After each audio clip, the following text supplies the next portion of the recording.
Ladies and gentlemen, the opening ceremony will commence shortly.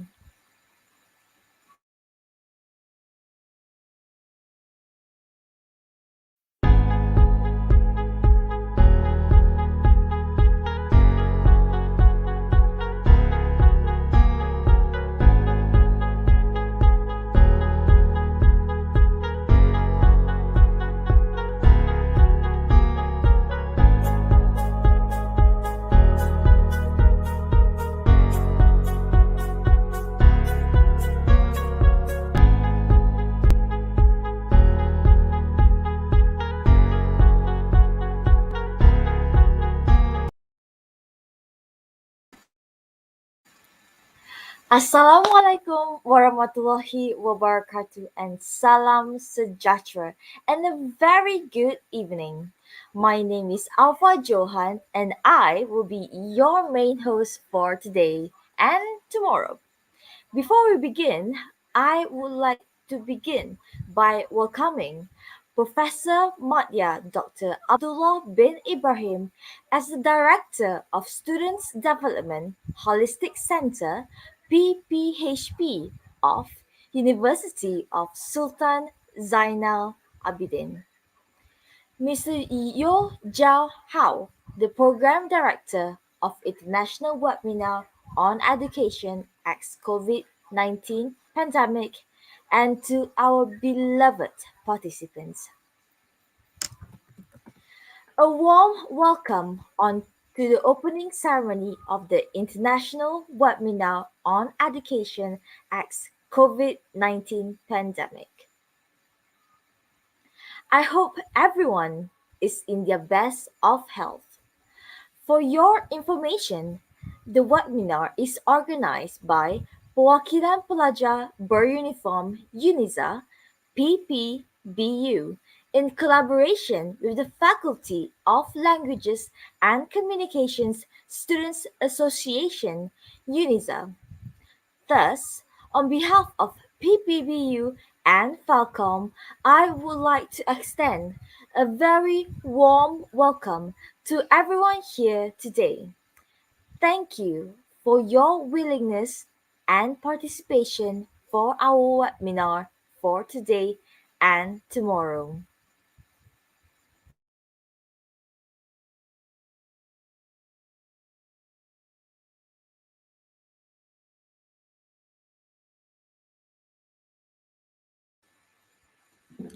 To start, let us begin by a Doha recitation. I would like to invite Mr. Zul Hisni Amir bin Hasbi to lead the Dua. For those of different beliefs, you may do your own recitation accordingly. Without further ado, Mr. Zul Hismi Amir.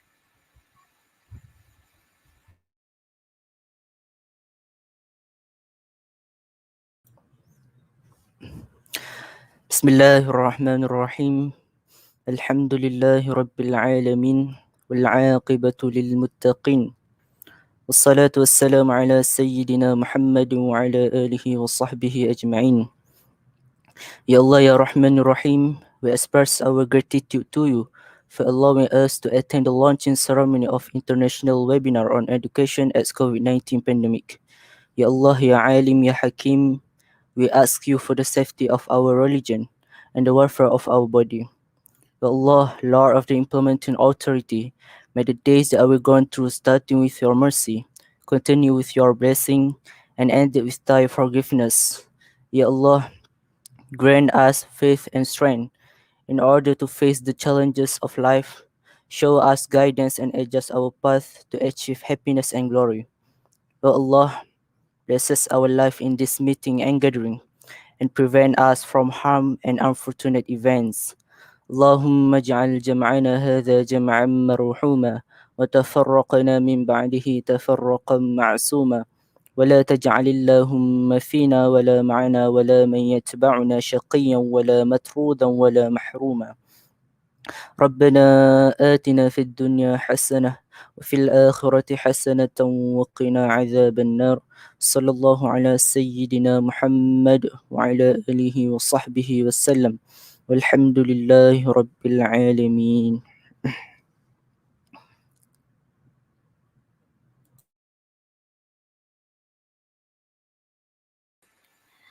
Amin, Amin, Ya Rabbal Alamin. Thank you so very much to Mr. Zulhisni for the Dua recitation. Before anything else, allow us to grace you with the video that the team has prepared.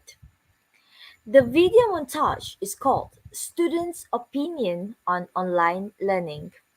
Alright, let's give it a watch, shall we?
All right, and that's a beautiful montage. So, as you can see earlier, we have all of our upcoming activities coming up, which are all so exciting, and I'm sure none of you would like to miss that.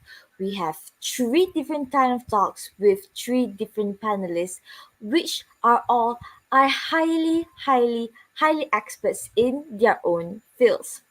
Before anything else, and before we move on further into today's program, let's watch another student video montage. This time regarding the students' opinion on online learning. All right, students' opinion on online learning. Let's go. Let's give it a watch.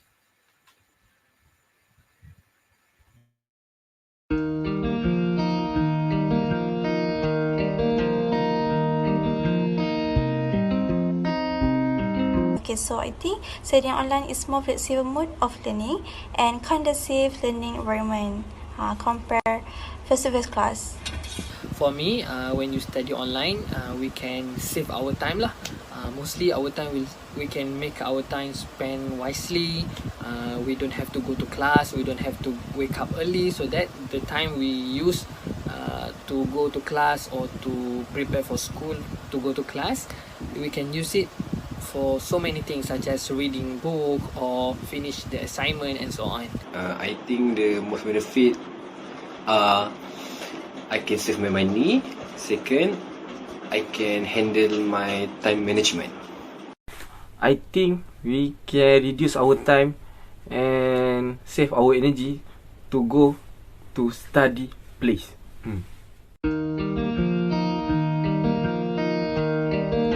I think firstly because my environment is not good.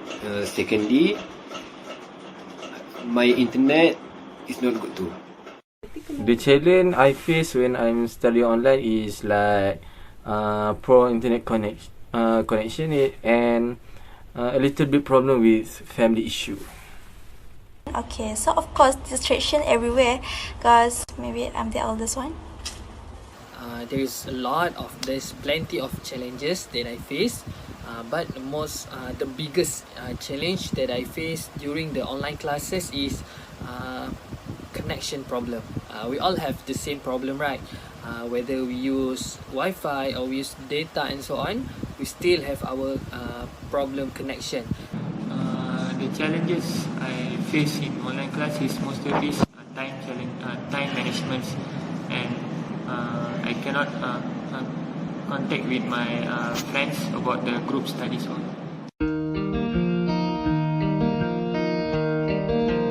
Okay, of course I prefer face-to-face class because I will able concentrate more on my learning. I prefer face-to-face learning because we can easy to understand what lecturer give to us, and we can meet friend and feel the vibe of university. Personally to me, I think I prefer face-to-face classes because I can see my friend, I can see my lecturer, and I can use library. From my opinion, I think I will prefer more to the face-to-face class, even though it will increase my cost of traveling, but it will help me to get some notes and can do the works in team management and can ask lecturers whenever we cannot answer the questions. I prefer physical classes lah, face-to-face class, because we can ask lecturer, we can ask our friend if we don't understand certain topic or subject directly. We don't have to wait after the class, or we don't have to wait our connection to be stable and so on. Other than that, we can form a good study group, effective study group within our friend.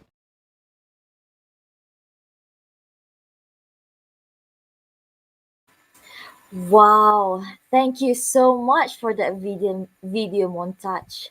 All the diverse and different opinion on learning during the COVID-19 pandemic. Indeed, this pandemic has affected us all, especially on us as students.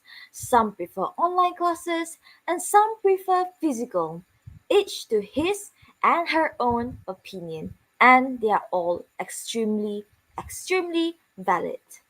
Again, my name is Alpha Johan, and I will be your main host for the next 2 days. I would like to begin by welcoming Professor Madya Dr. Abdullah bin Ibrahim as the Director of Students Development Holistic Center PPHP of University Sultan Zainal Abidin. Mr. Yo Jiao Hao, the Program Director of International Webinar on Education X COVID-19 Pandemic, and to our beloved participants over on YouTube Live. A warm welcome to the opening ceremony of the International Webinar on Education ex COVID-19 pandemic. I hope everyone is in the best of health. For your information, this webinar is organized by Perwakilan Pelajar Beruniform UniSZA PPBU in collaboration with the Faculty of Language and Communications Students Association, Falcom UniSZA. Thus, on behalf of PPBU and Falcom, I would like to extend a very warm welcome to everyone here today. Thank you for your willingness and participation for our webinar for today and tomorrow. Next, it is my pleasure to welcome you, the guest of honor, Professor Madya Dr. Abdullah bin Ibrahim, to officiate the opening of this webinar. Without further ado, Dr. Professor Madya Dr. Abdullah bin Ibrahim. Rahim. Thank you, Mr. Chairman. Assalamualaikum warahmatullahi wabarakatuh, and a very good afternoon to everyone. First and foremost, all praises are due to Allah Azza wa Jalla. Blessings and salutation upon our beloved Prophet Muhammad sallallahu alaihi wasallam, his family and companions. I pray that may we always be guided by him and stay in their path until our last breath. So congratulations from the bottom of my heart to Perwakilan Pelajar Beruniform UniSZA, PPBU, and also to Faculty of Language and Communication Society UniSZA Falcom for the success in organizing this webinar. I'm so happy today. I believe that this is the result of hard work from all committee members of this program, and I believe that this webinar will give significant impact to produce holistic and balanced students.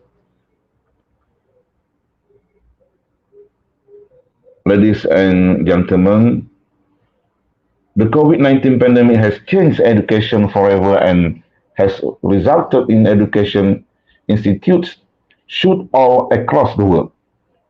As a result, education has changed dramatically with the destined rise of e-learning, wherever teaching is undertaken remotely and on digital platforms. Although higher education institutions were quick to replace face-to-face lectures with online learning, this closure affected learning and examination as well as the safety and the legal status of international students in their host country. Perhaps most importantly, the crisis raised questions about the value offered by a university education which includes networking and social opportunities as well as educational content. To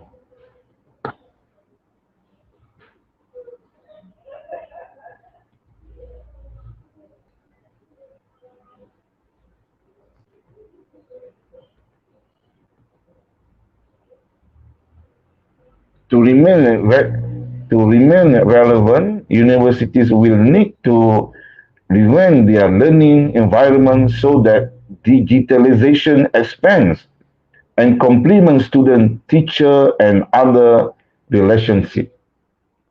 Reopening universities will bring unquestionable benefits to students and the wider economy.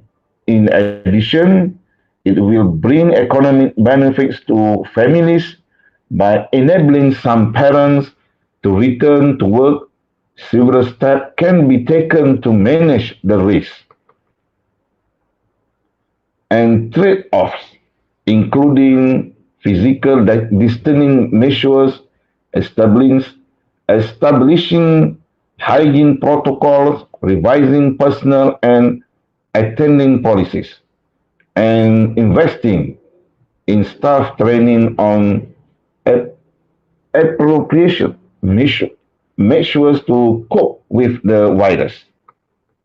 However, the challenges do not end with the immediate crisis.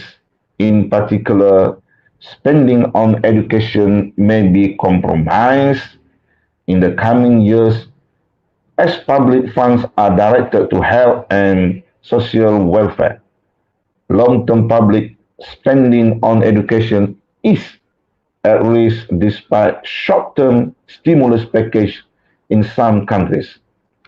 There are so many things to be considered properly in facing COVID-19, and I assure you that our panel who will be participating in this webinar will enlighten your talks regarding various issues on COVID-19. I can't think no better place than this. With that, I proudly officiate the international webinar on education X COVID-19 pandemic. Thank you. Wabillahi taufiq wal hidayah. Wassalamualaikum warahmatullahi wabarakatuh.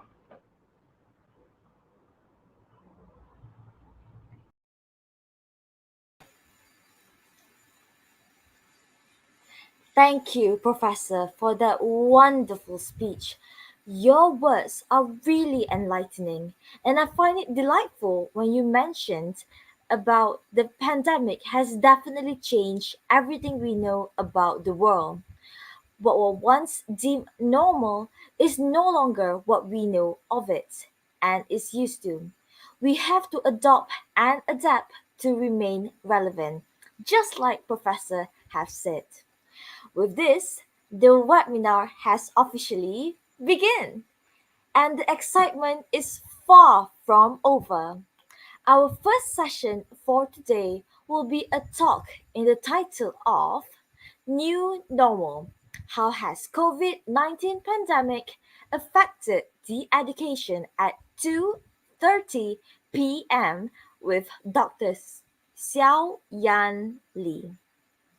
Alright, since that session is at 2:30 p.m., we will take a quick 8 minutes break. Alright, everyone? So we will see you back here on YouTube Live at 2:30 p.m. Stay tuned and see you soon!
Ladies and gentlemen, Assalamualaikum and a very good afternoon. My name is Kwartarini binti Muhammad Ghazali, and I am from the Faculty of Language and Communication, University Sultan Zainal Abidin. I will be the moderator for the first session of this international webinar on education as COVID-19 pandemic. It is great to see a large number of audience tuning in right now. Thank you for being here with us today, and we are hoping for a lot more to tune in. May today could fill in our curiosity with the accompaniment of an amiable panel. As informed, this webinar is organized by Perwakilan Pelajar Beruniform UniSZA PPBU in collaboration with the Faculty of Language and Communication Student Association Falcom UniSZA. For the first session, we will be discussing new normal. How has COVID-19 pandemic affected education? I would say this is an intriguing topic, as I am sure majority of us here are students and educators, and we do aware education has been massively interrupted by the pandemic, as COVID-19 has added to the complexity of problems facing education in Malaysia. At the end of this webinar, there will be a Q&A session. So please ask away in the comment section to ease your wonder. Before we begin, let me introduce you to our guest for today. We have invited Dr. Siaw Yan Li as our first panel for this webinar to share her opinion. But before that, allow me to share a little bit of Dr. Siaw Yan Li's background. Dr. Siaw Yan Li is a senior lecturer at the Department of Educational Psychology and Counseling, Faculty of Education, University Malaya. She obtained her Ph.D. in Educational Psychology and begins her academic career in the Institute of Educational Leadership in 2016. She is currently affiliated with QMEC as the head of the Documentation and Feedback Unit. She is also an EXCO member of the National Association of Special Education Malaysia. Let us welcome Dr. Siaw Yan Li. Okay, thank you. Thank you, Nisa. Hello, Dr. Siaw. Yes, and how are you, Nisa? Yeah, I'm good. And how are you today, Doctor? Okay, so I'm good, but you know, it's 2 p.m. is a little bit feel sleepy. Yeah, right. After But I just hope our lunch. participants here all still fresh. Okay. Yeah. Okay, so Nisa, we will start our sessions now. Am I right? Yep. So I Okay, will start, so and yeah, I will let you present your PowerPoint after this. Yeah. okay, sure. Thank All you right. very much. All right. Okay, Without so no, you want to say anything? no. You can continue, Nisa. Okay, sure, thank you. All right, without further ado, let us begin our topic for today, which is new normal. How has COVID-19 pandemic affected education? Now, we all know education is both the act of teaching and the act of learning. And all this while, we have been comfortable with the traditional educational practices, which require us to attend classes because that was what we were supposed to do before. But today, we have to follow the standard of procedure of social distancing that causes schools and most higher learning institutes to suspend face-to-face teachings. So in this case, Doctor, how do you think we are adapting to the new normal or to the new system of our education in Malaysia caused by this pandemic? Okay, so I thought I will start with the what we call it, the PowerPoint presentation, but I'm Yes, a little yes. bit surprised that I will start with the Q&A session first. No, Okay. just No, this question. it's okay. Just Yeah, yeah, it's a very good openings. Okay, so I would say that when I received the invitations from the UniSZA, okay, from the Mr. Yod, so to give me this title, so I'm thinking about these ones. Okay, so how has the COVID-19 pandemic affected education? Okay, and a new normal. Okay, but I'm thinking, is it still a new normal now? Okay, because we already go through almost 2 years. Okay, early of 2020s, and now we are going to 2022. Okay, so is it a really new normal or just a temporary norm? Okay, where we need to commit and accept these temporary norms, okay, so that we can still moving forward our life as usual. So again, Nisa, what is your questions, the main point of your question just now? How do you think we are adapting to the new normal, to the new system of education? Okay, so when I joined these webinars, I noticed that actually we all already adapted it. Right? Yeah. Okay. Right. So in the beginnings of the pandemic, everything was still in the blur situations. Everyone is not get ready. Okay, we don't know how that we want to conduct the online sections. We don't know how that we want to teach the students or communicate with other people through the online. Okay, but after a few months, okay, after a year, so after first semester, again, we go to the second semester. Now, actually, we already commit ourselves here.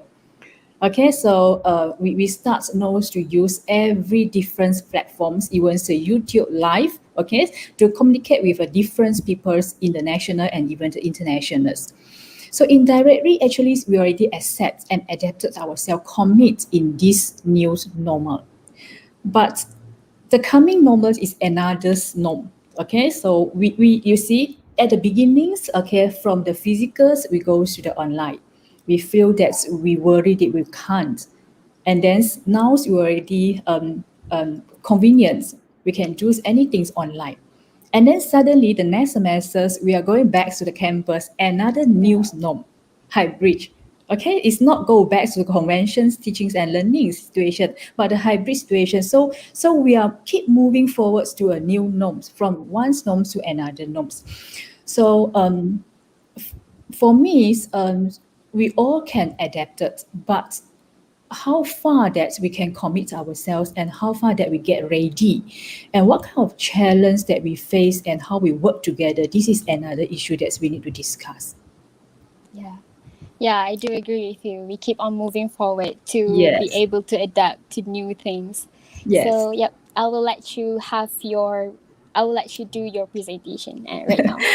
Okay, Nisa, not my presentation. Okay, we just have the informal sharing sessions here. Okay, so as I mentioned just now, okay, I do want to make it so formal. Okay, so I just make it as informal so that we can have a discussion and then we can share the information. So my topic is how have COVID-19 pandemic affected education? So remember, as I'm not the only person who have the opinions or who can say that yes, COVID has affected the educations, but I'm sharing here, okay, how I feel and what my experience and opinions.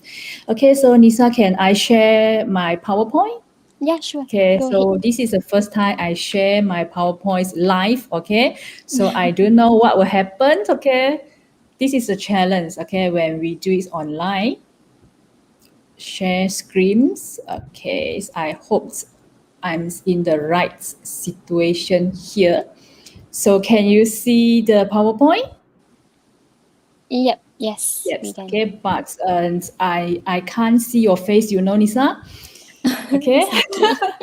Okay, so I just present and discuss through the PowerPoints that I have here, and then you still can see my PowerPoint? No, right now. No. Okay. Yeah. Okay, wait. Okay, this is a challenge. So when I give the topic about the challenge, then I need to show you a challenge.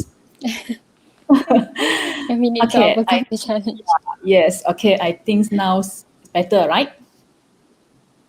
Yeah. Okay. Yes. Okay, so this is what happens during each teachings and learning sessions. I will ask my students, can you see my PowerPoint? Can you see my PowerPoint? And then I will keep waiting the response from the student. Yes. Yeah. Okay, so this is the challenge. Okay.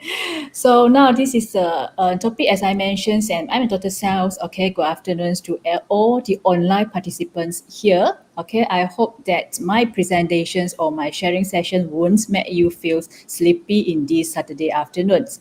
So previously, if the weekend afternoons, we will go to the Starbucks, okay, we will go to shoppings, okay, so or we may have the family gatherings, okay. But since pandemic, okay, I think almost every weekend we have the webinar, okay. So almost every weeks that we need to prepare the PowerPoint, okay, for a webinar, okay, for a speech. So it's a very good time actually, okay, to have these online communications and the learning sessions, okay. So again, okay, each time when I give a talk, I need to bring the audience back to the history of the whole COVID-19 pandemic since 2019, okay?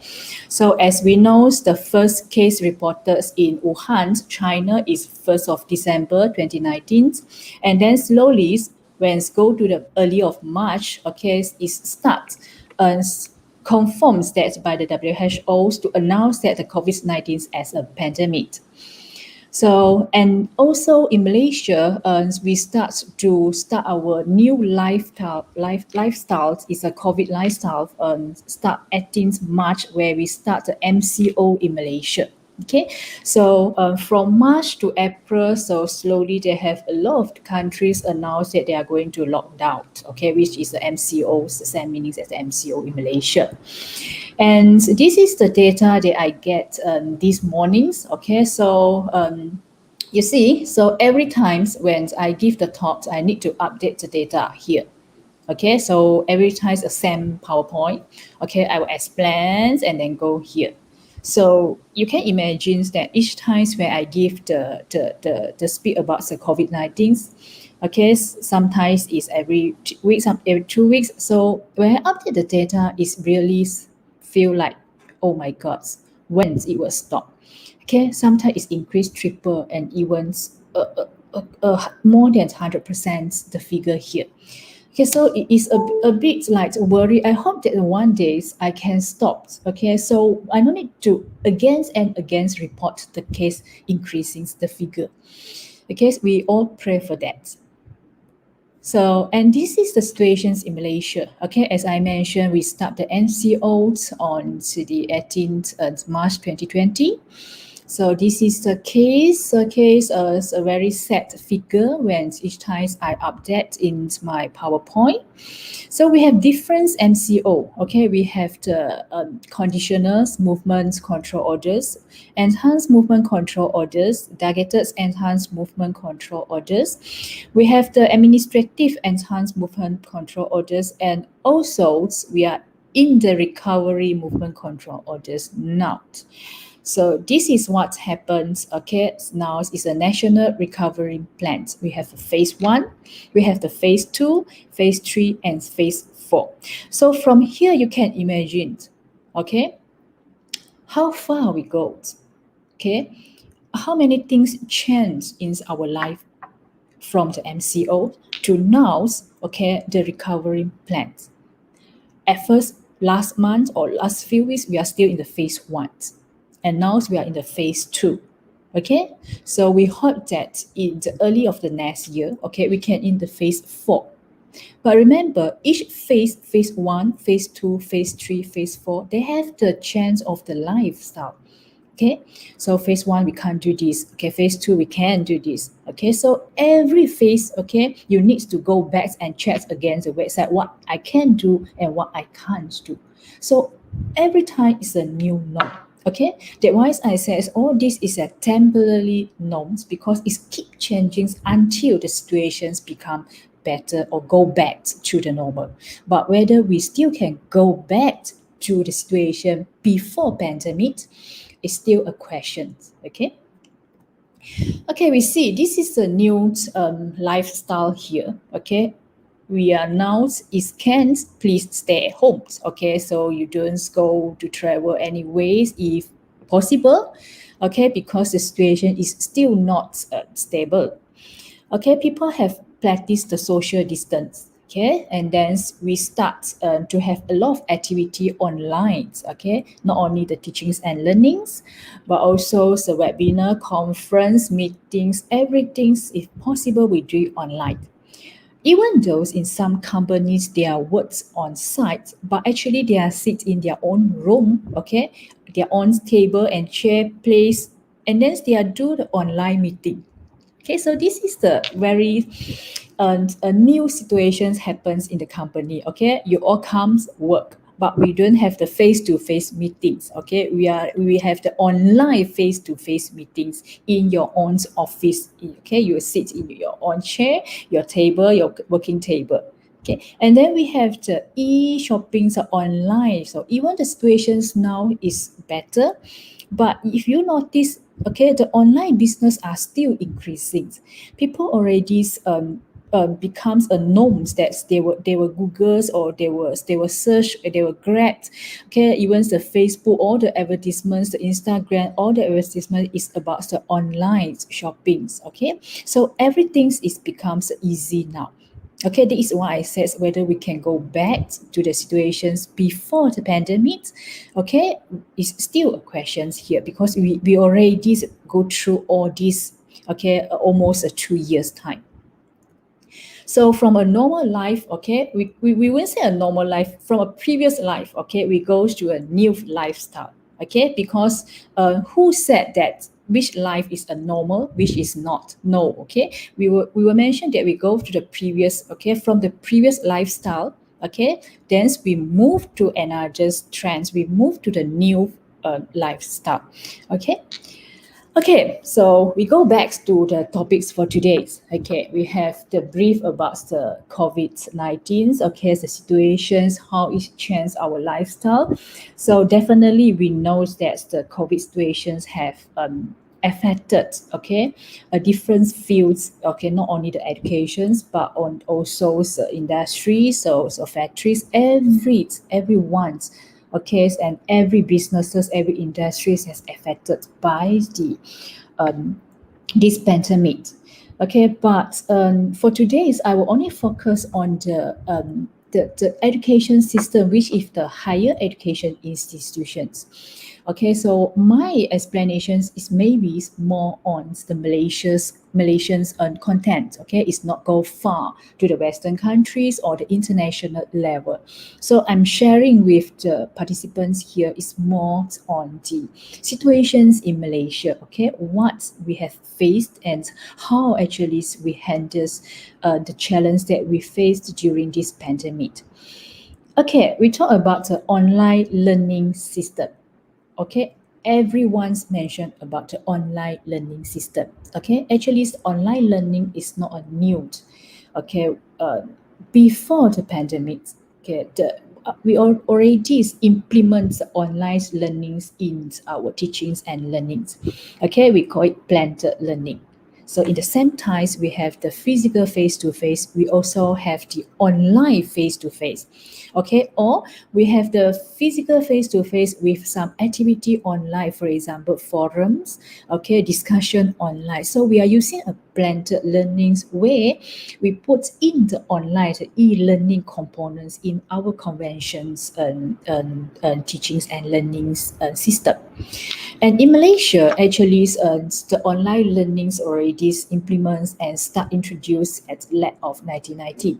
So it's not a new term in Malaysia, and not only Malaysia, but also in the international. And this is online learning is also one of the main initiatives that puts in the Malaysia educational blueprint, where the goal is to increase up to 70% of the programs using the online. Okay, so you can see, okay, we already start introduce and start implement, okay, this online learning, okay, and this is the main initiative in the MEB. But what's the difference between the online and remote learning? Okay, if you really go to see in depth the online learning, okay, the online learnings is the classes. That means the teachings, learnings are designed purposely, okay, for the online format in the online platform. Means the programs, okay, the curriculum developments of the programs is set and designed for the online. So all the contents, assignments, okay, is designed for the online. And the lecturers will prepare all the teachings and learning materials, okay, which fit with the online platform. But when we talk about the remote learnings, means that the class is designed, okay, for the face-to-face But now you need to conduct remotely. Okay, so that means the original curriculums is developed for face-to-face, but now you use these curriculums in the online. So that's why some course designs and content you need to change, because originally is for the conventions, teachings and learning, but now you are using online. Okay, so in this situation also, you will notice that some of the teachings and learning materials, maybe it's not so suitable for the online platform. This is the difference between online learning and remote learning. So now you think back, you are using the online learning or the remote learning. So I throw these questions back to the audience. Okay. So for me, okay, we are in the emergency remote teaching. Okay, why? Because we don't have the proper online learnings curriculum design. Suddenly the pandemics come. Okay, so we temporarily shift, okay, our teachings and learning methods to the online. It's emergency without any plannings. Quickly that we change. Okay, once we announce that we have lockdowns, we have closed all the institutions, the educational institutions, immediate another 2 weeks that you need to start the online session. Do you have the times to prepare a proper curriculum designs for the online programs? Definitely no. So it's temporarily shift from the conventional teachings and learnings, okay, to a remote learning. It's a temporary shift with the very emergency situation because of the pandemic. So the curriculum design is for the conventions learnings. The teaching and learnings materials and resources also. Okay, so all the PDCA, that is the quality management, is referring to the conventional learning. Teaching and learning platform, teaching and learning strategies is all from here. Immediately we need to transfer to the online. So this is along the way without any proper planning. So all this way, okay, is the challenge that we are facing. So the main challenge here is not only learning system or the achievement, okay? Because you are not just move the conventions learnings to online situation, okay? It's not just a learning system, but also come together with the pandemic situations and the healthy problems. It means that the institution not only think about the learning systems and the achievements of the students, the institution also needs to think that now is the pandemic situation. In the same time that we modified our learning system, in the same time that we ensure the achievements, but we need to think that the pandemic has been, okay, will affected all the individuals, and then it involved the individual healthy. So the role played by the educational institutions is not only learning system and achievement, but also the whole environment of the pandemic. So what's the challenge faced by the higher education institutions when you are not only think about the learning and academic, but you also need to think about the pandemics and the healthy. So for sure, if you go to the teachings and learning, is the facility and infrastructure. Okay, do you have the enough facility and infrastructures, okay, to transform, okay, from the conventions learnings to the online learnings in the immediately time? Okay, how the management system suddenly, okay, from the conventions and leadership, you need to transform to the digital leadership, e-leadership. Okay, how you want to manage your staff, your students, your academics staff and non-academic staff who are not in front of you. Okay, we are all in our own place. How you want to manage, how you want to make sure that everything is still in the good condition. Okay, and then also financial support. Okay, we know that during the pandemics, okay, not only the facility and infrastructure involve the financial support, but how you want to support your student there. Okay, so the student have the problems about the internet, about the device, about I'm saying that about the semester fees. So how as the educational institution you want to support, okay, the students there. As educators, okay, are you prepared? Okay, honestly, we are not prepared. Okay, so even though we are the academicians, but we also the pandemic is come so sudden. Okay, we also not ready for that.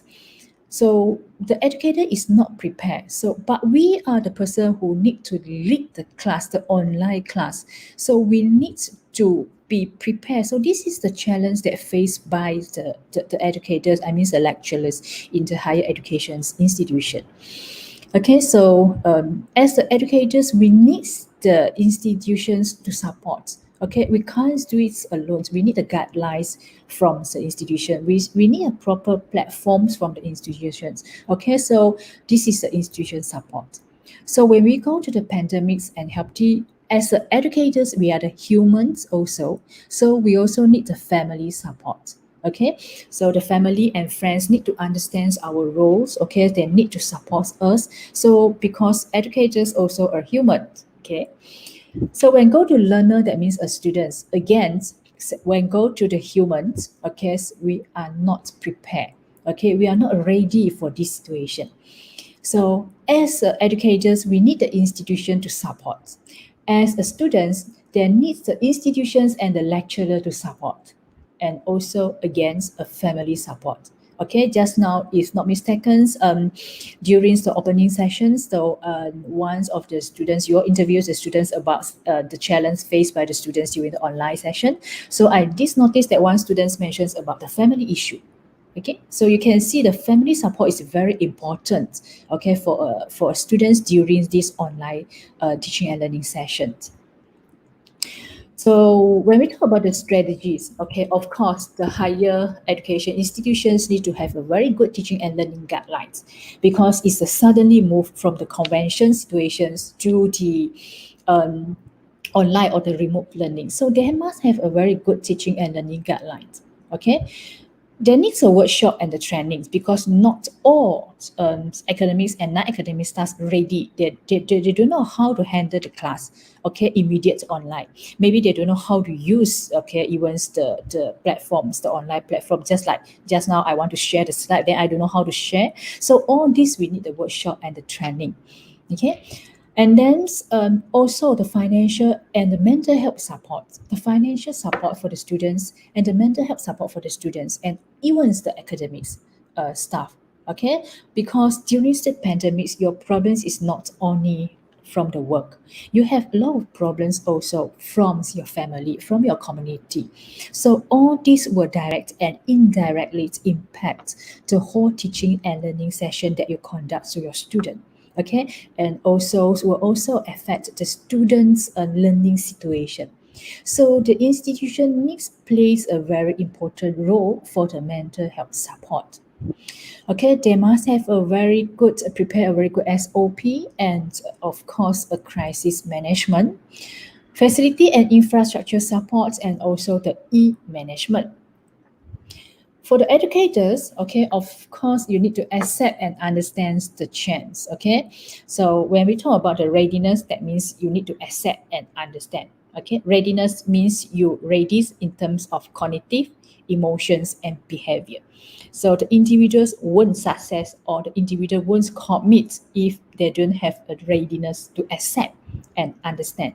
When they don't have the readiness in terms of cognitive, they won't accept. Okay, so readiness is very important in every changings. Educators must be a fast learner. Okay, you need to learn everything very fast, because you need to lead the classroom. If as an educators you cannot learn fast that how you want to teach the student, so this is a challenge faced by the educators, and this is also the strategies the educator needs to use. Okay, reads a lot and tries a lot. Okay, ask. Okay, even the educators. Okay, sometimes we ask the students, and you know how to use this social media, you know how to use this platform. You know the different generation. Okay, so I'm in the different generation, the student is in the ICT generation, so they will teach you. So you must be a fast learner and you must learn from each others. Okay, we isolated, okay, at homes, but remember your mind, we are not isolated the mind. Okay, you still can learn a lot. Okay, supports the institutions. Okay, as an educator, you need to support. Okay, you need to get the support from your institutions. In the same time, you need to support your institution. Support the teachings and learning guidelines, support the SOP, support whatever decisions that done by the HEL, so that the whole institutions can moving forwards to assist the student. So as the educator, also you need to understand your student. Okay, so we need to understand student situations. Okay, why sometimes students cannot on their camera, why sometimes students cannot attend the online class. You need to understand the problem faced by their student. Okay, it's not just to give the instructions, but to understand the student. When you understand the students, that means you have the two-way communications. Then the whole teachings and learning sessions, okay, will become better. And as educations, you must have the intervention for yourself. Okay, so we are the humans. Okay, we need to take care of ourselves before we take care of others people. Same with the students. Okay, because both as a humans, as I mentioned, as a humans, you need to ready, accept and understand the chance. Okay, you must have the online learning readiness. You ready. Okay, online learning readiness means that you accept the way of learning. Okay, some students, they are very feel struggles because they feel like I don't like, okay, to have the online learning. Okay, but in the pandemic situations, it is not said that you like or not, but you need to accept, so that we need to ready to accept online learning. Okay, you need to have a proper software and hardware to support. You need have the sales confidence and efficacies, okay, to accept the online learning. So you yourselves need to accept first. Again, support the university's policy, collaborate with your lecturer. So as a lecturer, we need to understand our students. As a students, you need to collaborate with your lecturers. So if you have any things, you need to voice out. Okay, you need to always have the communications, two-way communication with your lecturer. I believe that during this pandemic, the lectures times and the lecturers requirements actually is quite flexible. Okay, we always listen to the students, what they can do, what they can't. Okay, and then we will try to collaborate among each others to make sure that the whole sections, the semester teaching and learnings can run in a very well situation. And then again, learner is a human. Okay, we go to the intervention. So my background is educational psychology. So when I go to the humans issue, when I think about the pandemics, every time we will mention about the readiness, cognitive readiness, emotional readiness, and also the behavior readiness. And every time we go to the mental health, we will talk about the intervention. Okay, try to find the way that you can relax yourself. Read a novel, okay, listen to the music or whatever. So this kind of the interventions will make you feel relaxed during the pandemics. So when you feel relaxed, then you can commit yourself in the news or temporary change. Okay, so this is the impacts, okay, to the universities, okay, and also to the students, okay. We understand that this pandemic comes too sudden, and from the conventional teachings and learnings of the programs, we move to the e-learning.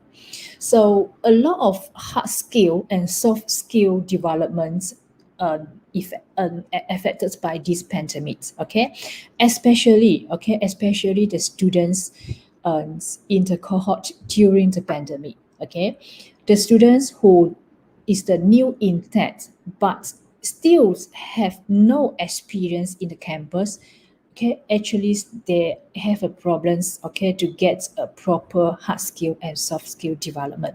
Okay, this is the main concerns that we keep discuss during our universities of the faculty meetings. This is our worry about that, because you see, we start the pandemics on 2020. Okay, so already how many semester that we go through this pandemic? The students come in, the first enrollments is the cohort during the pandemics. Now they already is in the second year. Okay.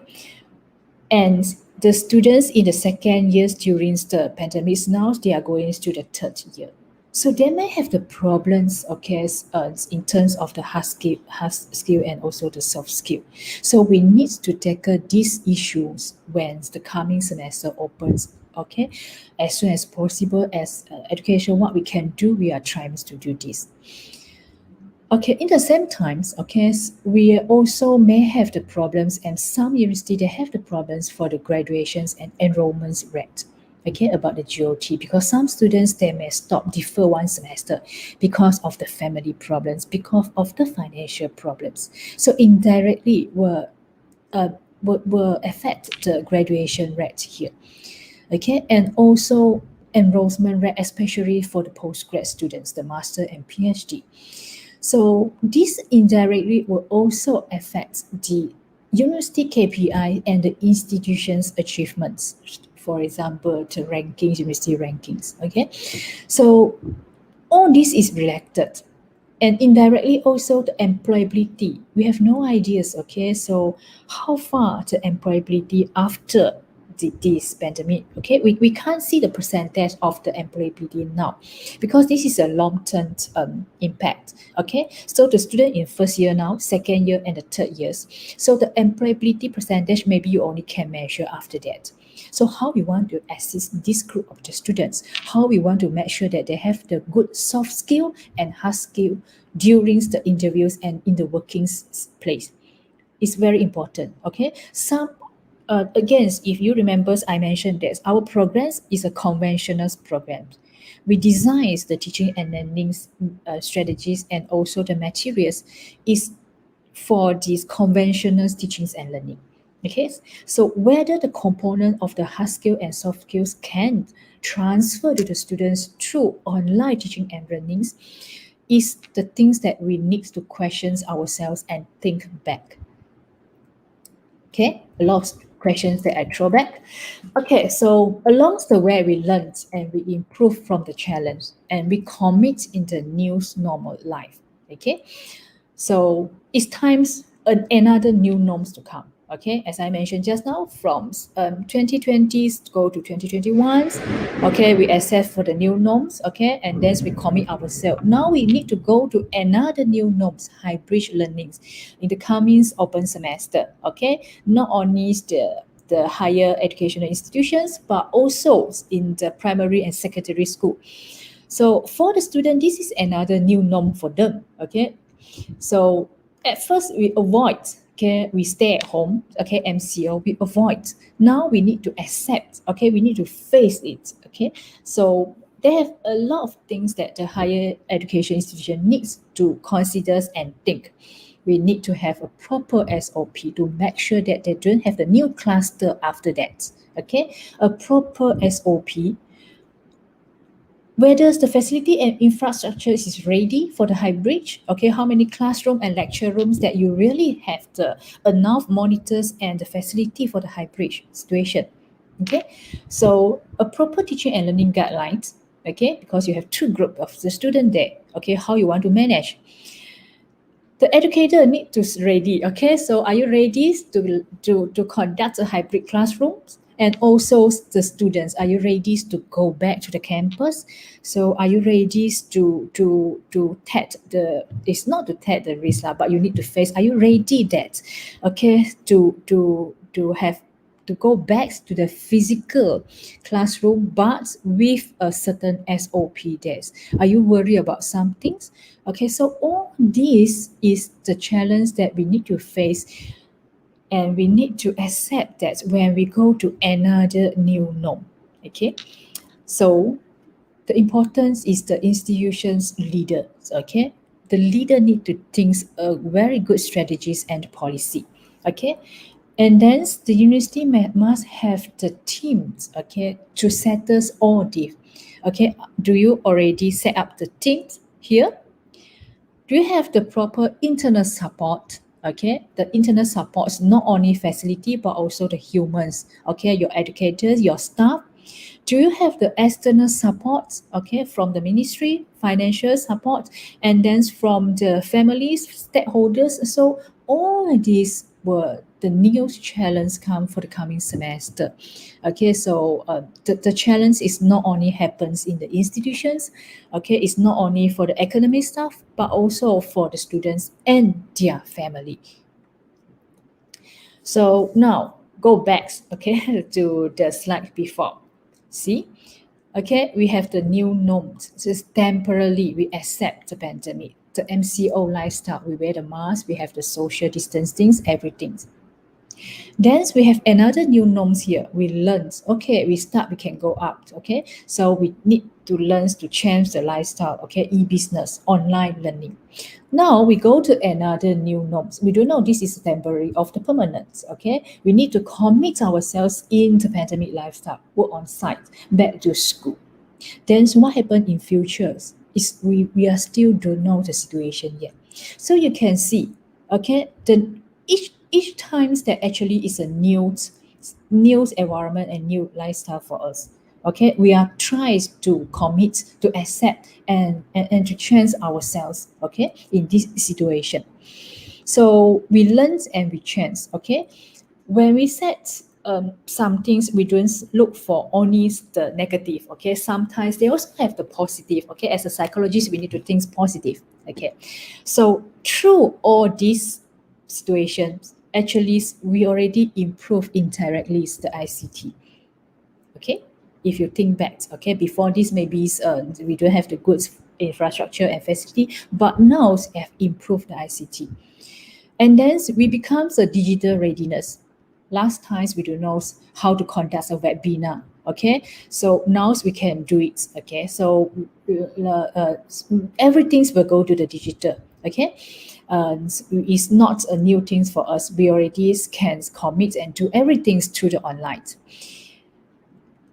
At the early of the pandemic, okay, you can notice that only the teachers or the lecturers use the online sessions, teaching and learning. Now you can notice that majorities of the conference and webinars is run by the student. Okay, so you can see the improvement there. And this is also, we can say, very proud for the university students because they can start to run this conference and webinars, not only invite the national speaker, but also the international speaker. So you can see this one, okay, the hard skill and the soft skill, which we cannot learn through the proper conventions, teaching and learning situation, but actually indirectly our student learns from this pandemic. Okay, so you already knows how to invite the international speaker. You know how to communicate with the international students. You know how to conduct a proper webinar or the conference or the discussions through the online. So this is the digital readiness. And then we already go to the digital management. In the university, we have the online audit. Okay, we have the online site visit for the accreditations. So all these things we said impossible we do it online before the pandemic, but now we feel like, oh, it's good that we do it online. So you can see all this is the positive impact from the pandemic. And in the future also, we can have a proper online programs. Okay, maybe in the future, university will only have 100% online programs.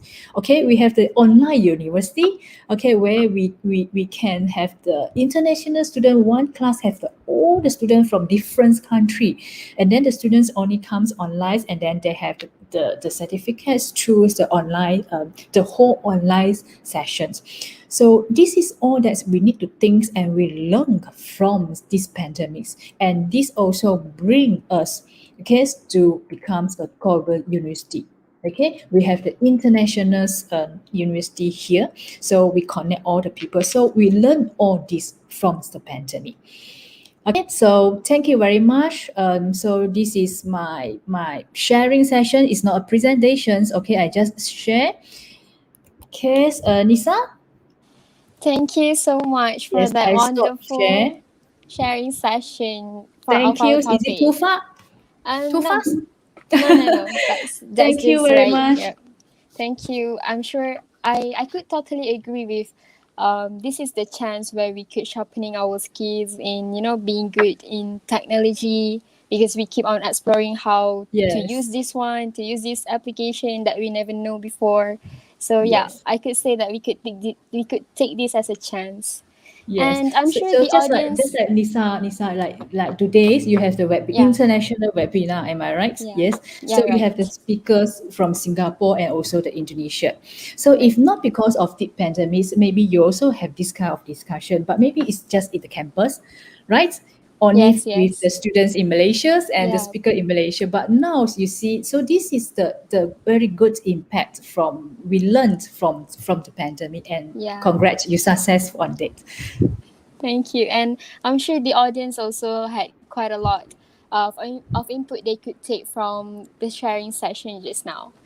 All right, so before we continue, I would like to ask our audience attention to take a look at the YouTube comment section, where the poll of how do you feel about about the future of higher education, alongside with choices of answer which are optimistic, concerned, sad, excited, or uncertain. So please participate in choosing answer for the poll with your own point of view.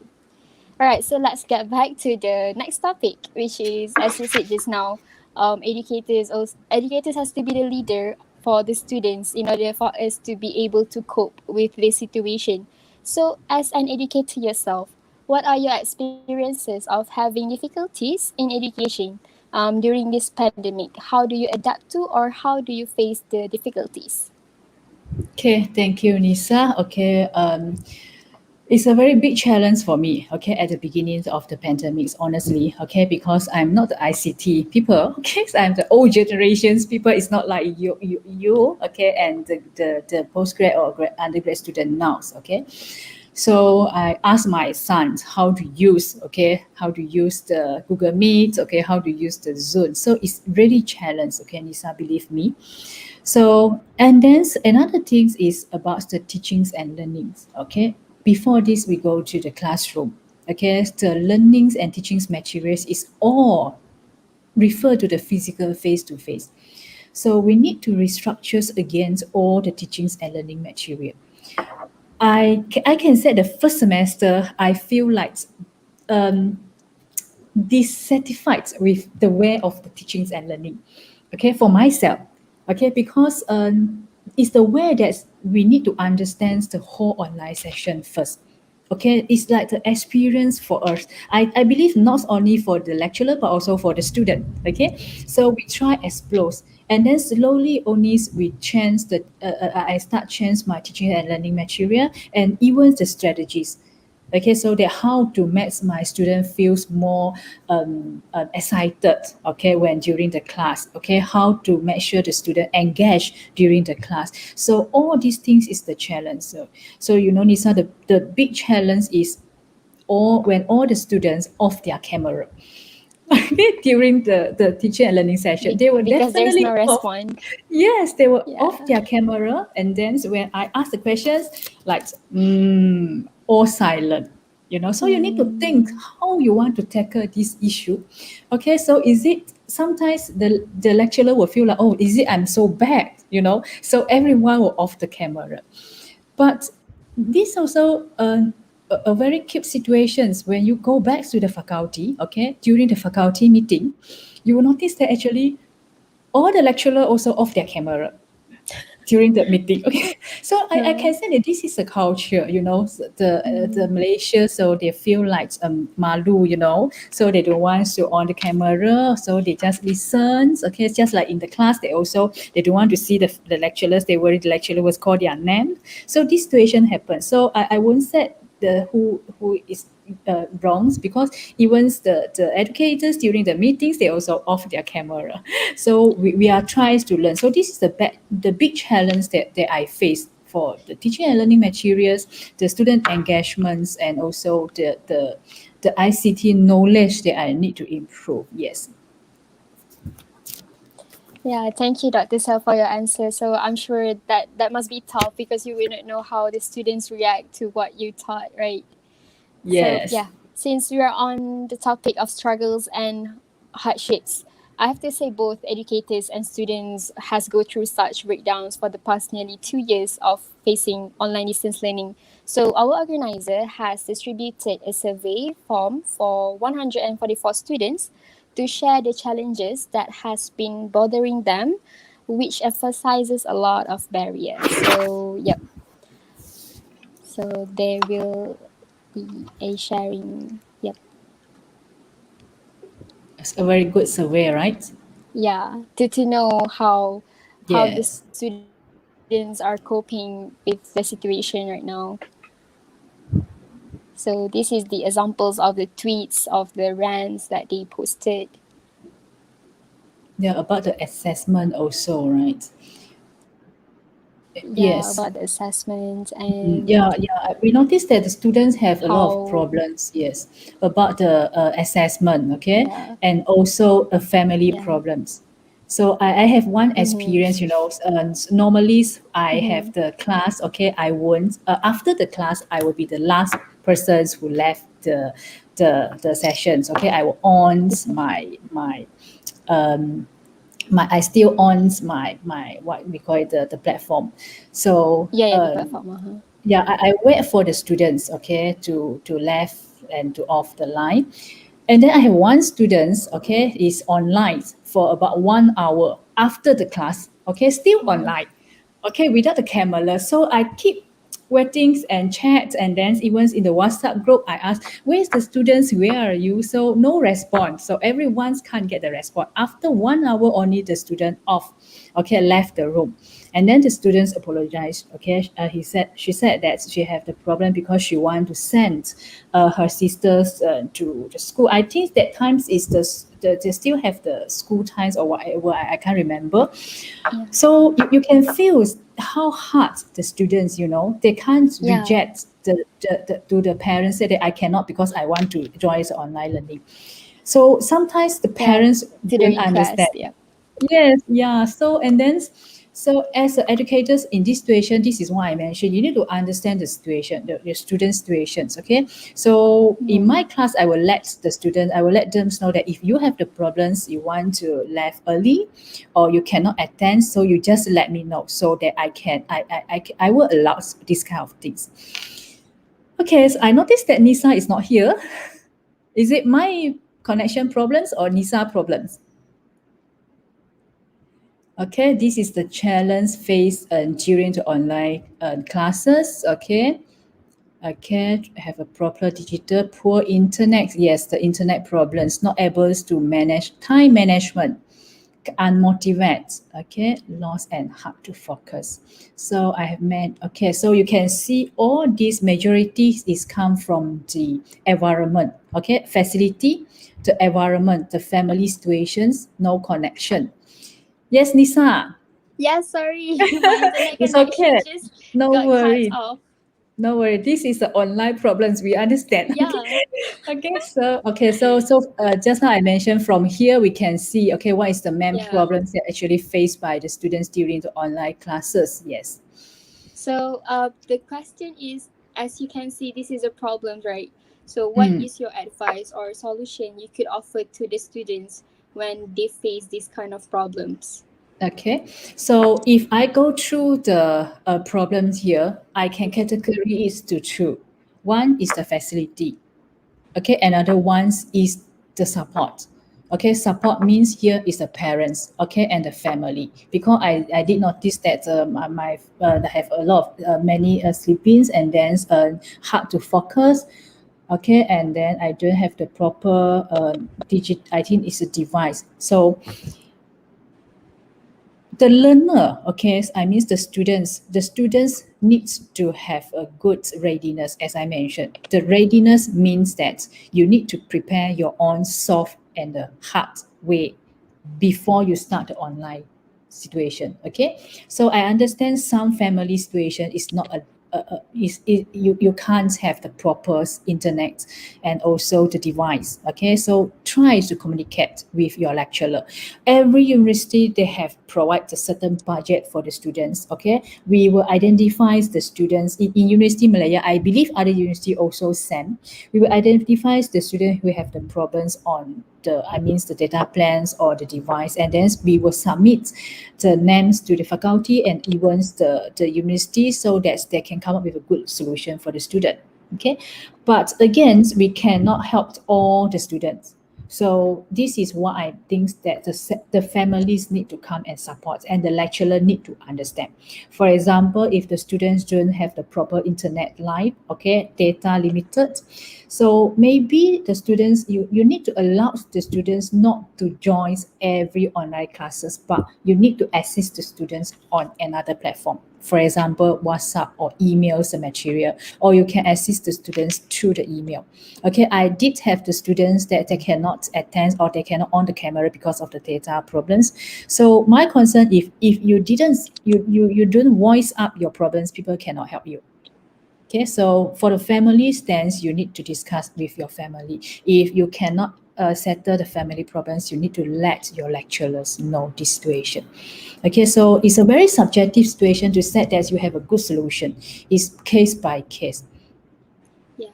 Yes, Yeah, Nisa? thank you. Thank you, Doctor. I could say we have to communicate in order for us to solve the problems we have. We cannot just keep it in ourselves, or else the pressure is Yes. going to be very stressing. Yep. Yes. So our next question would be about the students' test performance. Again, we let the students share their thoughts on how effective online class is and how effective physical class is. The result is as shown. Okay, we will wait. Yep, like this. Okay. For online class, majority of them responds with 5 over 10 effectiveness, whilst for physical class scored a 9 over 10 viability. So, Doctor, how well do you actually think the students did in the examination in this pandemic?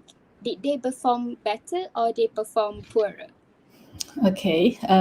Again, so academic achievements is depends the individual. Okay, it's not because of this online or physical. Okay, it's go back to the students. Okay, whether you are willing to learn or not. Okay, for students who willing to learn, okay, they will find the solutions, how to get the info, okay, how to communicate with the peoples. Okay, so I put aside that one, but I go back to just now we mentioned whether the overall performance for the university students is increased or drop. Okay, not to say increase and not to say drops. Okay, so we actually has changed in UMs, we have changed the assessment. Okay, we go to the alternative assessment. So I'm talking about the general courses. It's not a professionals course. Okay, so we have the alternative assessments to replace the final exam. Okay, means that we may have the what we call is we don't have the final exams, but we replace the final exam with a quiz, with the assignments, or with others assessment. Okay, so we understand that it's very hard to get the final exam for the student. So when we change the final exams, okay, to the different assessments, so what we concern is we are not worried about the final exams or the continuous assessment. No, we are worried is about whether we can achieve the course learning outcome or not, because there is a main purpose that we want to teach our students. Okay, we want to make sure that what we teach, okay, achieve the course learning outcomes. Okay, once we teach actually can achieve, the knowledge is transferred to our student. So in my situation, okay, it's just my personal situation. Okay, when from the final exams we change to the continuous assessments or the alternative assessment, definitely, okay, you can see the result is not dropped, okay, during the pandemic. Okay, assignments and final exam, I believe that you also can compare between these. Okay, but you can see the outcomes, okay, or the assignments, okay, submitted by the students is really good compared with Physical class. yes, okay, Yeah. because they have enough times to do the assignments, and then sometimes they use a lot of creative thinking and critical thinkings, okay, to answer the assignment question. Even during the presentation, last time we have the group presentation as an assignment. So we will present in the lecture room. So you will see very boring. They will use the PowerPoints. Or now when online, they use a different platforms to present. It's really excited. Okay, so when you see this kind of improvements, you will feel happy as an educator because you will see that the course learning outcome is achieved. So we look at the end product. We are not looking at the result for that semester. And result for that semester, if you want to draw a graph, okay, you will see the same situation is happen. Okay, a good students, okay, or not to set a hardworking students, their results are still there. Okay, the problem students, the results are still there. It's the same because it's go back to the learning's attitude. Okay, Right. so yeah. So I guess it depends on us, right? On the Yes, individuals. Yeah, right. yes, Because no matter how hard situation is, if you have the will to learn, yeah, then I guess you can go through with it. So yes. moving I on to hope the the participant here agree for that once, okay? So your result drops is not because of the pandemic, okay? It's not because because of the of other pandemic. situation, okay? Yeah, we have to look over so many things. Yes, Yeah, but I did agree that sometimes it's because of the family factors. Okay, yeah. so especially during the pandemic, sometimes it's the financial, because the parents have no work. Okay, the financial problems. So a lot of Philippines that you don't have the good internet or the device. So this will also indirectly um, Affected. impact, yes, to the students' learning outcomes. Yes, right. Sure. So yeah, moving on to the next questions. As You the have a lot of students, questions, Nisa. yeah, I have a lot of questions. Another three Okay, questions. okay, Nisa. Yeah. Moving on to the next question. As the students, right now we would not get as many chances as we could to develop our skills with the current situation that is being restricted to most activities.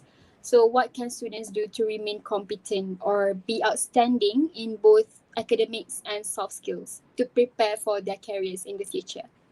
Okay, I think this answer you should answer this question, Lisa. This is what you are doing now. You see? Okay, Yeah. so as I mentioned, the students now is creative. Okay, they are doing they fully use the online platforms, okay, to doing this activity. First semester, no, you can see. But after that, you can see they have a lot of activities is run by the student. From there, actually, they already commit in the soft skill development. Okay, when we talk about knowledge, so even once you go to the physical class in the university, okay, your knowledge sometimes is better than the lecturer. Why? Because the knowledge now is not necessarily come from the lecturer. You can get it from the Mr. Google, okay, Yeah. Prof Google we call it, okay. You can get it from a lot of different platforms. So students comes to the university is no more to get the knowledge from the lecturers. This one is the challenge for the educator. So, but we are sharing our experience, okay, to the students, okay, during the physical class. So same things is happens in the online platforms. Okay, we are thinking how that we want to transfer all the knowledge or the experience we have. So in the first semester, okay, you can notice that maybe a lot of lecturer will just try to share the PowerPoint.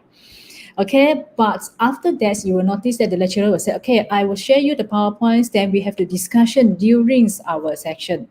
So this is what we are doing, okay? So we will share the learning materials with the students because that learning material is the knowledge where the student also can get. We don't want to have the traditional way to share the slideshow and then read the slide. Okay, Yeah. so when go to the online teaching and learnings, we open for the discussion. Okay, I will prepare a short PowerPoint and then we start discuss.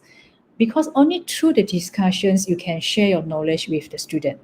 Okay, and then the university starts, okay, to run the program together with the student. Okay, we will start to run the program and then we will ask the student to join.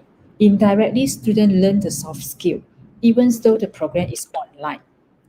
Okay, and slowly we bring the students to the soft skill, and now the student can stand independence to run the programs like today. Okay, Yeah. so Yeah. Nisa, you think we go back to the individual. Some students is active in the campus. Okay, whether is the physical or online, still active. Some students go to the campus is just I want to sit in the lecture room, read the book, okay, go back to the college and sleep, and then go to exam and then graduate.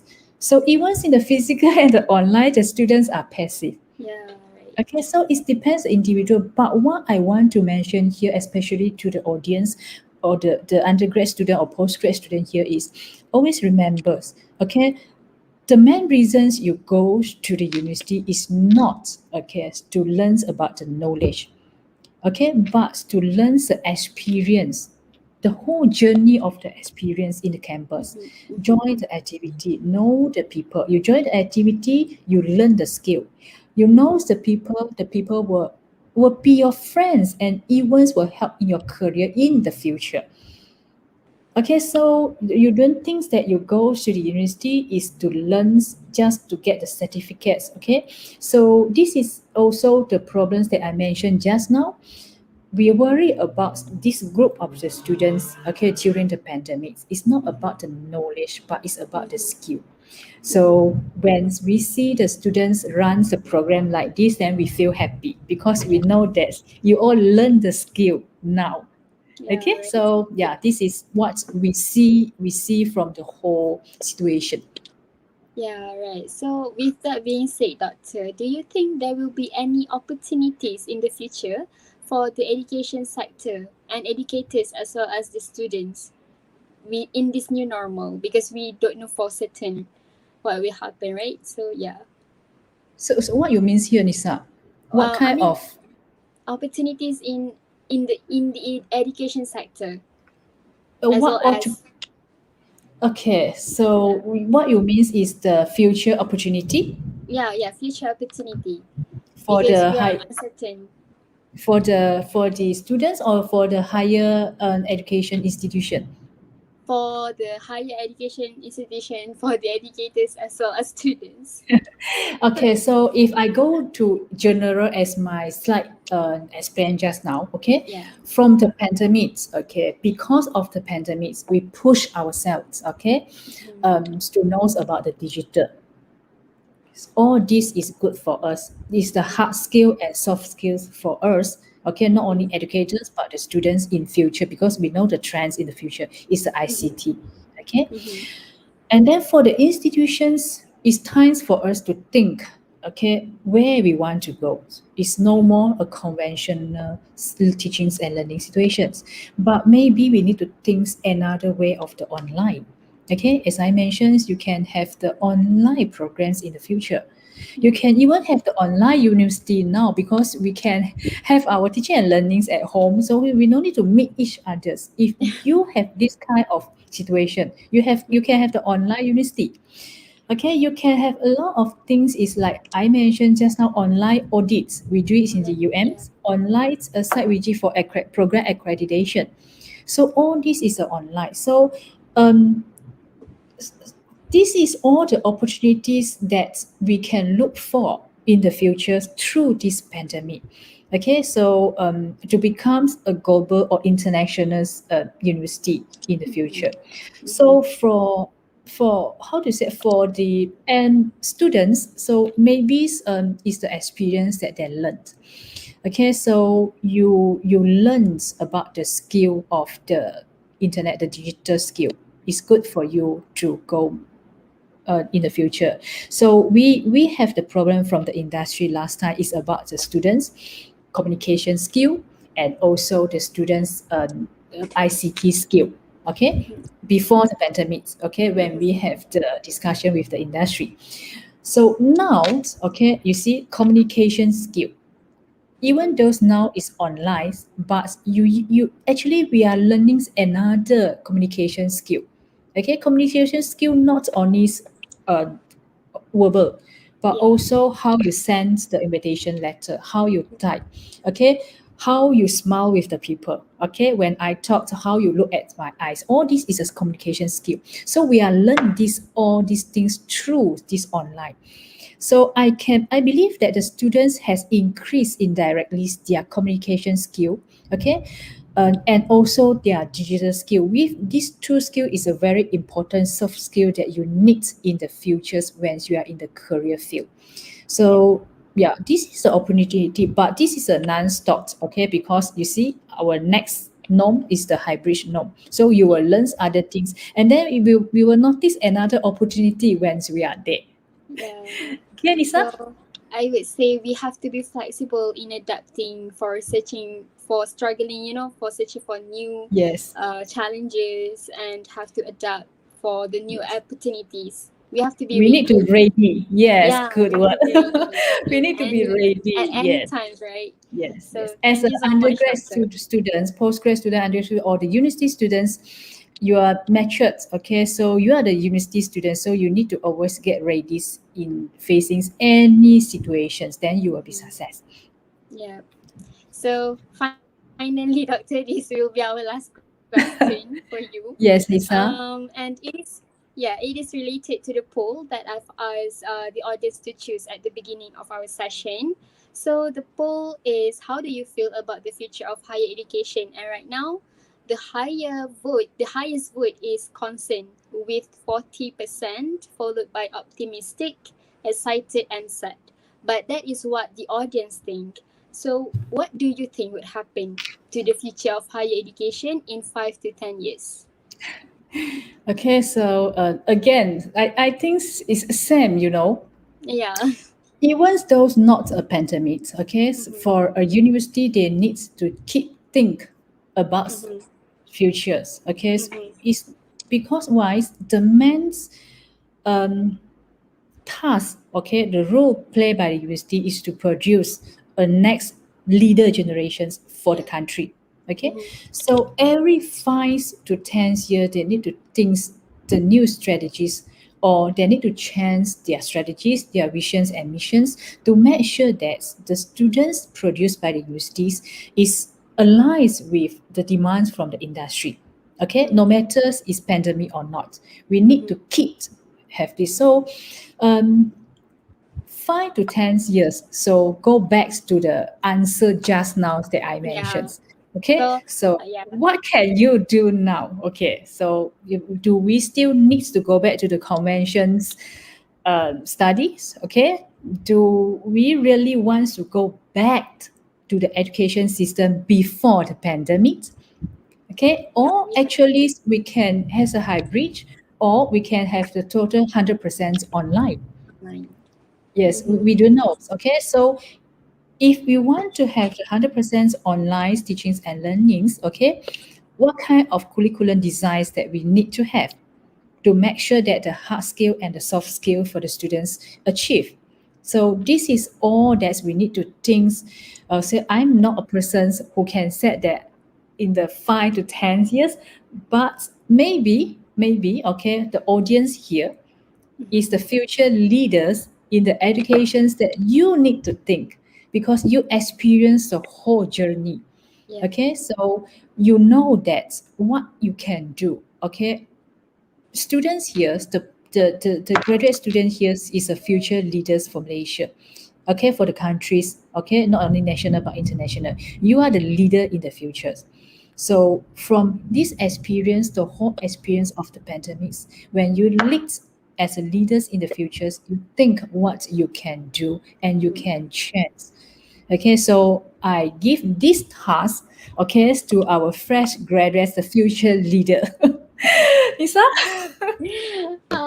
Yeah, I do agree with what you said, because we have to be ready in whatever Yes. situation, and we all of us are not certain with what gonna happen in the future. we just Yes. go with the flow and try to try to pick up any skills we could for now. Yes, yes. Yeah, definitely And we need to change. Yes.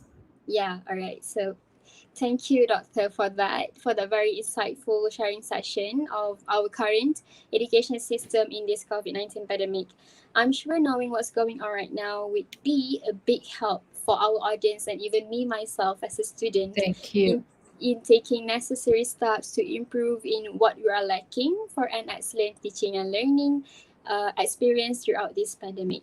So next up, we will be having our Q&A session with the audience.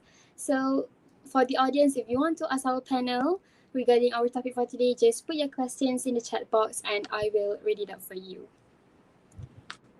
So we're gonna wait for the question to come.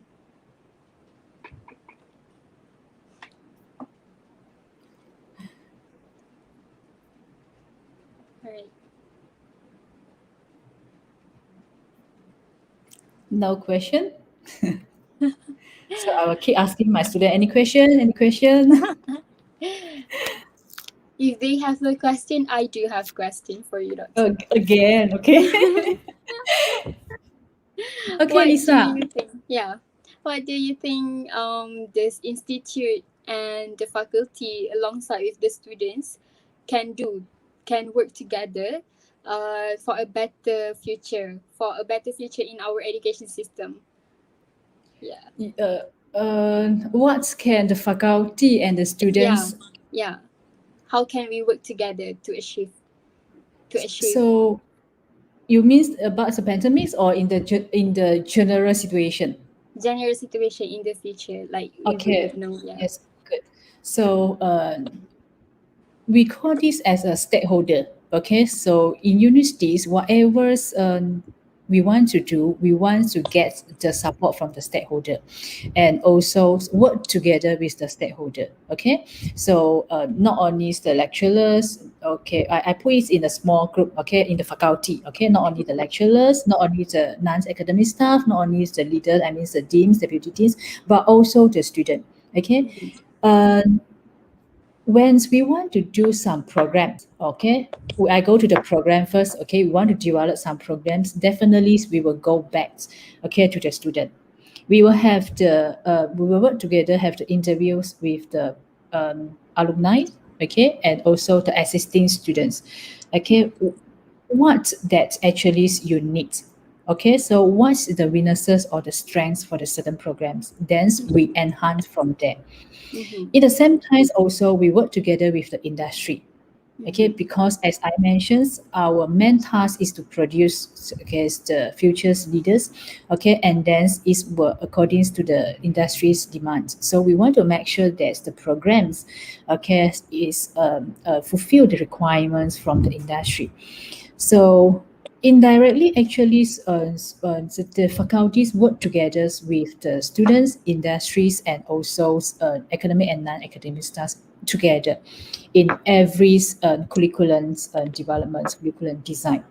So why I mentioned about the curriculums is because a curriculum is a man's service that we can give.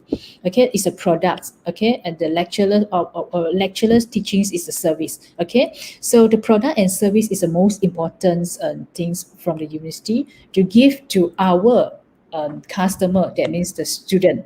Okay, that wise you need to understand your customer needs, so that only you can have the good products and service. So this is where go back to the communications. We always have the persatuans, okay, graduates of associations.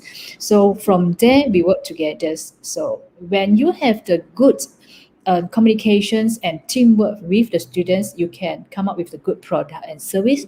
Definitely, indirectly, you have what to say? You have increased the whole achievements or the whole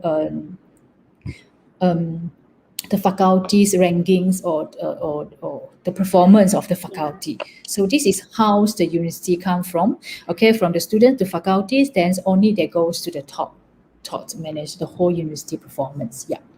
All right, thank you, Doctor. I could say that we have to work together with with giving our own specialty, like the lecturers help with this one and the students help with what they Yes. can alongside the faculty themselves. Yes. So yeah, we have the question from Ragini Ramanathan.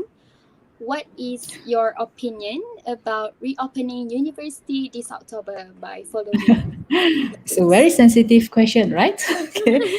So it's time for us to go back to campus. Okay. But again, we worry. Okay. I also worry about the situations of the pandemics. Are we really ready for that? Okay. So as I said, we can't avoid. So we need to face. But how far as an institution is ready, you have a very tough SOP. Okay, you have a very good facility and infrastructures. Okay, whether you already have a proper hybrid teaching and learning guidelines. So October, the for UMs is the next end of the October, middle of the October. Okay, so now is the September. So are you really prepared all this? So it's a question mark. Okay, but it's time for us to go back because okay, we need to think for two situation. Okay, the first students registered, the intake students, okay, the first intake students, they are not yet go back to the campus until now. Okay, so we need to think about their skill development. Okay, and then another group of the students, okay, who involved in the internship and also in the final semester final, so we need to think about their employability. Okay, so they have a lot of questions that we need to think. So and then the situation now is in the phase two, and then we only allow the students who already complete the dose, then only can vaccines only can go back to the campus, and all the educators, that means the lecturers, have completed the two dose.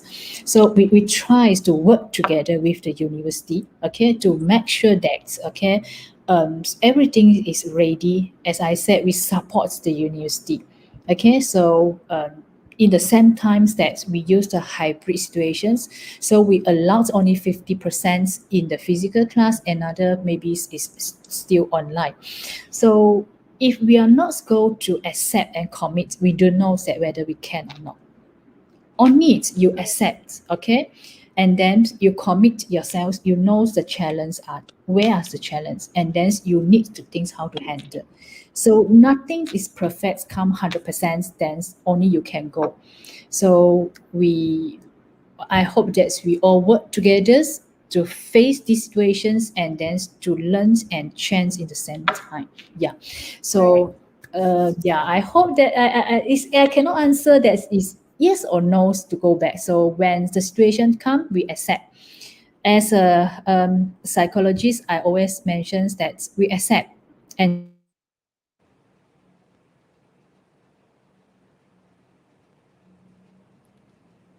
So I guess the doctor's connection is not that well, isn't it?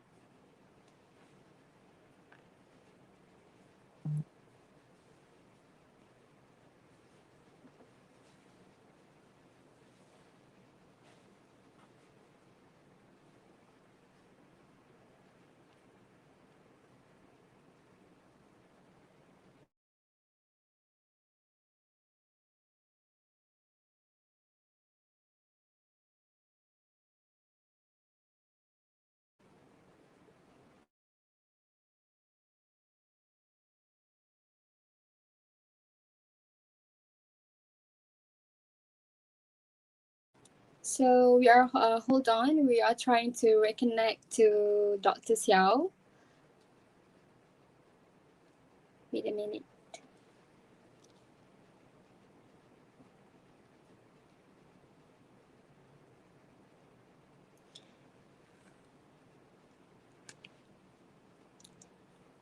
Thank you to the ones who have been asking questions, and we will get back right at you.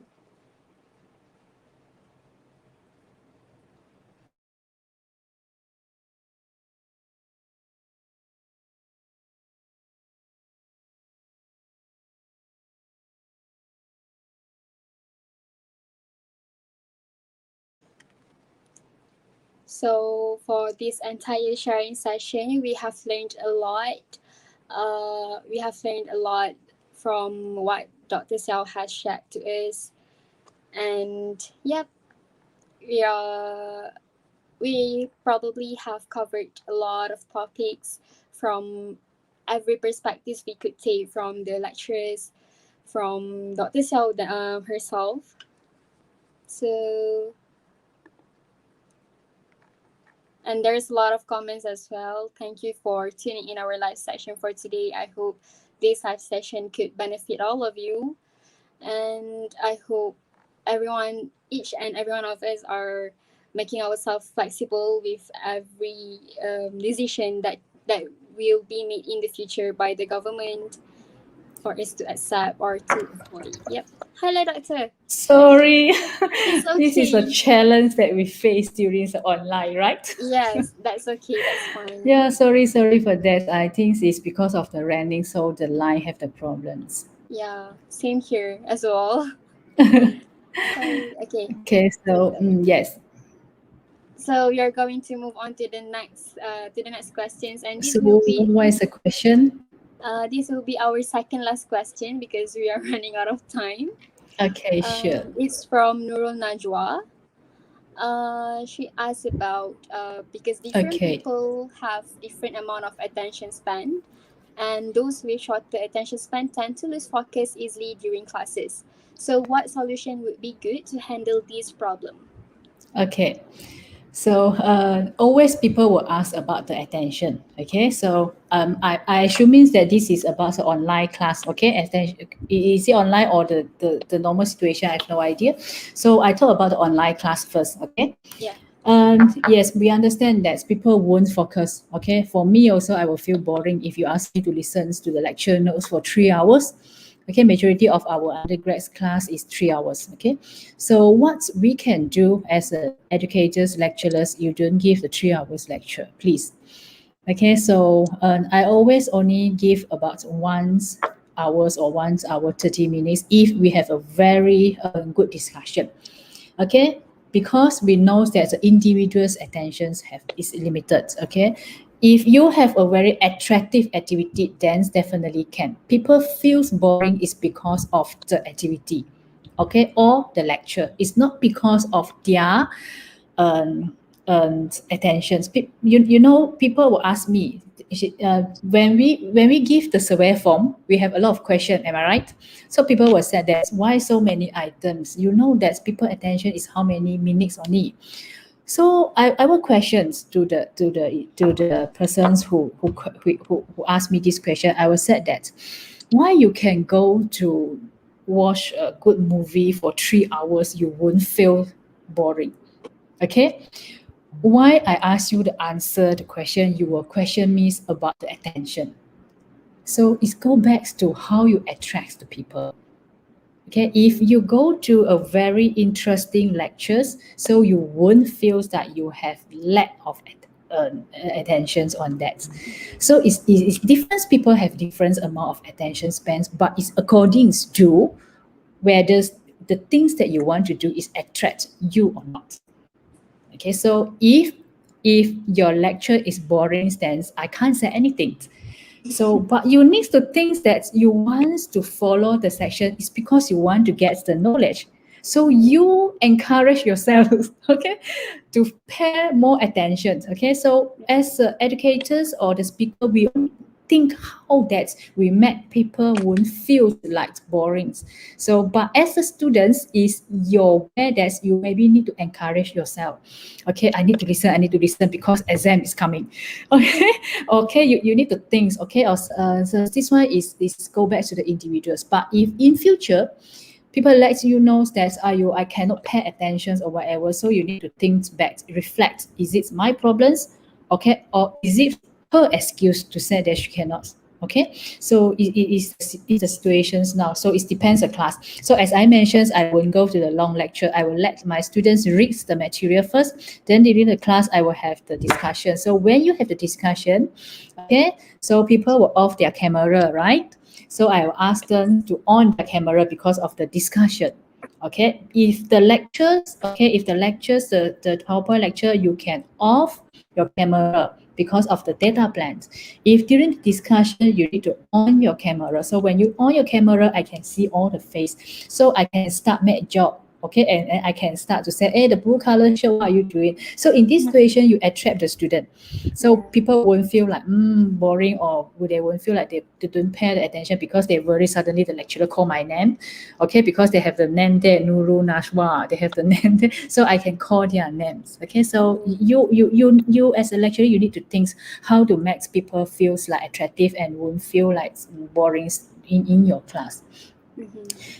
Okay, so as a students, you need to think your way to encourage yourself. Yeah, right. I agree on that as well. So yeah, I guess I think that I thought that we, like we have more time for questions, but if you find with another question, Yeah, sure, no problems. you find with another question. All It's right. okay, So it's this okay. Okay, so this will be our last question for today. It's from Muhammad Ifan. What we can do as students to control our emotional in online class, and can you give an advice to us to solve this problem? Okay, control your emotional in online class. And imagine what kind of online class that you are attend. Okay, so that you need to control your emotion. Okay, what kind of emotion? Is it a sad, angry, or boring? Emotion have a lot. Okay, so it depends what kind of emotions. So here I don't know about the emotion. Here is the angry or boring or sad. Okay, if online class is very easy, because if you feel like tensions, you just don't on the speaker. Yes, yeah, Switch you off the rest mic yourself. and Okay, you rest yourself. Okay, or you can have a cup of coffee. Okay, a candy. Just now I see one's comments. Okay, you can do whatever you want to do during the online class as long as you follow the class. Okay, so the emotion here is very subjective. If you feel angry, then I will questions the lectures. Okay, so how to control your emotional normally is maybe go back to the family situation. Okay, so you have the online class, then it's very noisy. So how we want to control our emotion? Okay, so you need to find a good environment, your own place. Okay, and then you need to let maybe your parents or your brother or sister sibling knows that you are in the online class now. Okay, you need to let the educator know your situation. So we will feel like uncontrolled about our emotion is because we won't people don't understand us. Okay, when people don't understand us, okay, people you will feel like nobody care about me. Okay, so that your emotions will come. In Elfans, maybe you need to focus what kind of emotion here.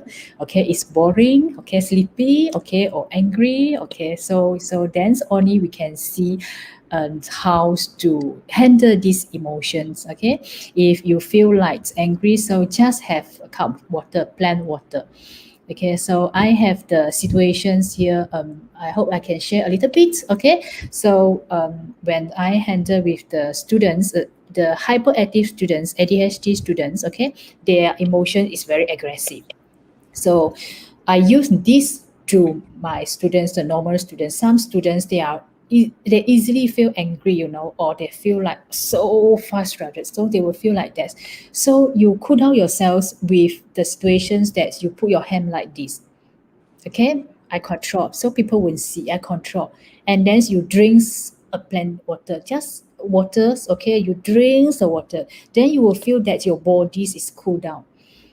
Okay, so this is the way when you have sometimes you have discussion with friends, you feel like you angry. So you do like this, and then you tarik nafas, then you drink water, then you will feel better. Okay, this is the normal things for the emotions to control your emotional. Okay, okay. Alright, thank you, Doctor. Amazing Okay, tips. thank you, I should Nisa. I should try, and also Yes, Mama yes, Ifan, you can try that as well. yes. So yeah, And that is our last question for our Q&A session. So I would like to thank you everyone for the active participation, and unfortunately that is all the time we have had for our session today. Hopefully you have all had your fair share of the questions you want to ask our panel. And before we end the session, I would like to say thank you once again to Dr. Siaw Yan Li Thank for you. Thank you. spending your time with us on a weekend and for enlightening us on this very crucial topic. With that, our first session of International Webinar on Education X COVID-19 Pandemic made its end. I will pass to Alpha Johan to continue with closing ceremony. I am Karinisa Farhana, your moderator for today. Assalamualaikum warahmatullahi wabarakatuh. Thank you. Thank you. Wow, what a session, eh? So, thank you. Thank you once again to both the panel and moderator. We appreciate your attentiveness and attention. I think it's interesting and worth repeating the fact that Dr. Xiao mentioned about the students and lecturers learning from each other. Each of us providing different insights, may it be from the IT perspective and technology or the subject at hand, being compassionate and understanding with each other. It's always about the balance and the dynamic of adopting and also adapting. Before we proceed, allow us to take a quick photo with our special guest. So yeah, let's turn on the three of us to turn on our camera, and that would be great.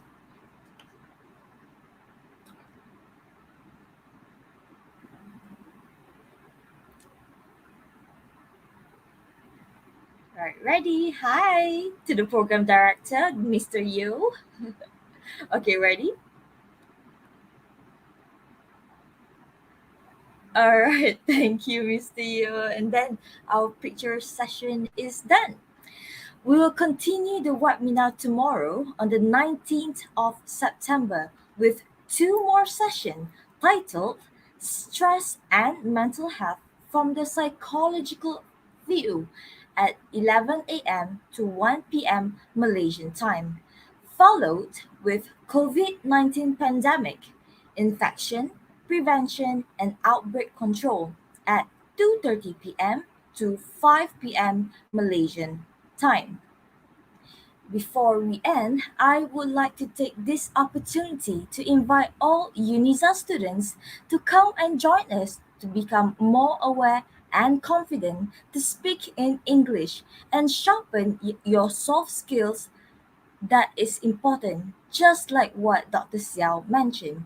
We've witnessed it with this program and the pandemic itself, how important and vital it is for us to know how to communicate in English and to sharpen our soft skills, communicate, and more.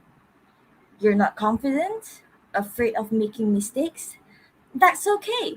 English is a skill that you need to use and practice. Therefore, English Language Society of UniSZA is a safe space for you to learn, practice, and communicate in English in a non conventional and fun way. We encourage you to make mistakes, to put yourself out there, and most importantly, we encourage you to be you. We accept you just the way you are. Look us up, ELS, English Language Society, on Instagram, TikTok, and Facebook at ELS. On behalf of the organizers, International Webinar on Education X COVID-19 Pandemic, we would like to apologize for any technical errors during the commencements of our webinar and if we step on anyone's toes by saying the wrong things. Thank you so very much for your energy and time. See you tomorrow. You will now leave this session. Thank you, everyone. Thank you, Dr. Bye. Bye. Thank you. Thank you, Nisa, all moderators as well. Thank you. Thank you, Nisa. Thank you, Doctor, for the session.